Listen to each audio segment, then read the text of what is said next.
क्यों भीष्म को मारने के लिए स्वयं श्री कृष्ण अपनी प्रतिज्ञा तोड़ युद्ध भूमि में सुदर्शन चक्र लेकर कूद पड़े।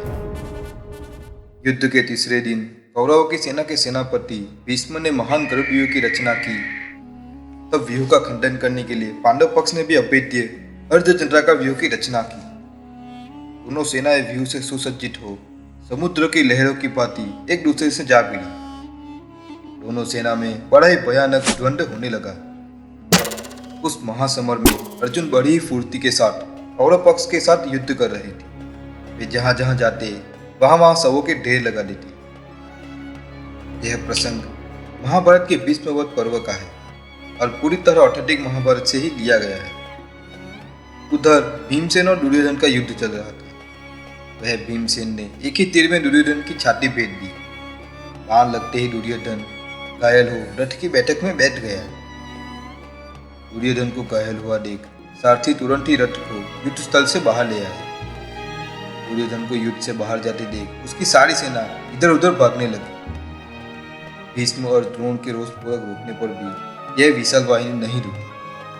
इतने में ही दुर्योधन को होश आ गया और वह वापस युद्ध भूमि में लौटा और उसके लौटते ही सारी सेना भी युद्ध में लौट आई। युद्ध भूमि में वापस लौटकर दुर्योधन सीधे भीष्म की ओर गए और उनसे बोले कि आपके गुरु द्रोण और कृपाचार्य जैसे अस्त्रवेता के होते हुए भी मेरी सेना भाग रही है। इसे मैं आपके योग्य नहीं मानता। निश्चय ही पांडव आपके कृपा पात्र है, तभी तो मेरी सेना का वध हो रहा है। यदि पांडवों को दया ही करनी थी तो आप मुझे युद्ध शुरू होने से पहले ही बता देते। मैं अपने कर्तव्य का उसी समय निश्चय कर लेता। यह सब सुनकर भीष्म दुर्योधन से बोले, मैंने तुमसे अनेक बार यह कहा है कि युद्ध में पांडवों को इंद्र आदि देवता भी नहीं जीत सकते। तो भी आज मैं अकेला ही सबके देखते देखते सेना और योद्धाओं सहित समस्त पांडवों को रोक दूंगा। न कहते ही भीष्म ने पांडवों के साथ रोमांचकारी युद्ध आरंभ किया। भीष्म पांडव सेना को एक एक करके यमलोक पहुंचाने लगे। यह रणभूमि ऐसे दिख रही थी मानो कोई रक्त की नदी। भीष्म इतनी फुर्ती से युद्ध कर रहे थे मानो रणभूमि में वे एक नहीं लाख हो। जो भी योद्धा भीष्म के सम्मुख आता वह तत्क्षण मार दिया था। क्रोध में भरे वो भीष्म मानो काल हो। पांडवों की सेना भय से विकंपित हो इधर उधर भागने लगी। अपनी सेना का ऐसा संहार होते देख अर्जुन भीष्म से युद्ध करने के लिए आ गया। अर्जुन और भीष्म में बड़ा भारी युद्ध होने लगा। भीष्म संपूर्ण रोष में भरकर युद्ध कर रहे थे, परंतु इधर अर्जुन कोमलतापूर्ण युद्ध कर रहे थे। महाराज युधिष्ठिर की सेना के राजाओं को भागते सेना का भीषण संहार होते देख और अर्जुन को कोमलतापूर्ण युद्ध करते देख श्री कृष्ण सहन न कर सके और बोले, जो भाग रहे हैं वे भाग जाए, जो खड़े हैं वे भी चले जाए। मैं अभी रणभूमि में भीष्म और द्रोणाचार्य को रथ से मार गिराता हूँ। आज कौरव पक्ष का कोई भी सैनिक मेरे हाथ से जीवित नहीं छूट सकता।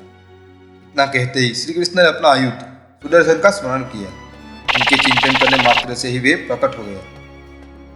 भगवान वासुदेव कुपित हो रथ से कूदे और बड़ी तीव्र गति से भीष्म की ओर बढ़ने लगे। इस प्रकार श्री कृष्ण को अपनी ओर आते देख भीष्म तनिक भी भयभीत नहीं हुए और हाथ में धनुष ले श्री कृष्ण का स्वागत करने लगे। भगवान श्री कृष्ण को आगे बढ़ते देख अर्जुन भी तुरंत रथ से उतरकर श्री कृष्ण के पीछे गए और उन्हें रोकने लगे, परंतु श्री कृष्ण अर्जुन को साथ लिए ही आगे बढ़ते गए। यह देख अर्जुन ने श्री कृष्ण के चरणों को पकड़ लिया और उन्हें आगे बढ़ने से रोक दिया। अर्जुन बोले, आप इतना क्रोध न कीजिए। अब मैं अपनी प्रतिज्ञा का अवश्य पालन करूंगा और आपकी आज्ञा मिलने पर मैं समस्त कौरवों का अंत कर दूंगा। अर्जुन की यह प्रतिज्ञा सुनकर श्री कृष्ण का मन प्रसन्न हो गया और वे पुनः रथ पर बैठ गए। कुपित हुए अर्जुन सब और कौरवों का संहार करने लगे। कौरव पक्ष के प्रमुख वीरों को भी अर्जुन अपने बाणों द्वारा आहत करने लगे।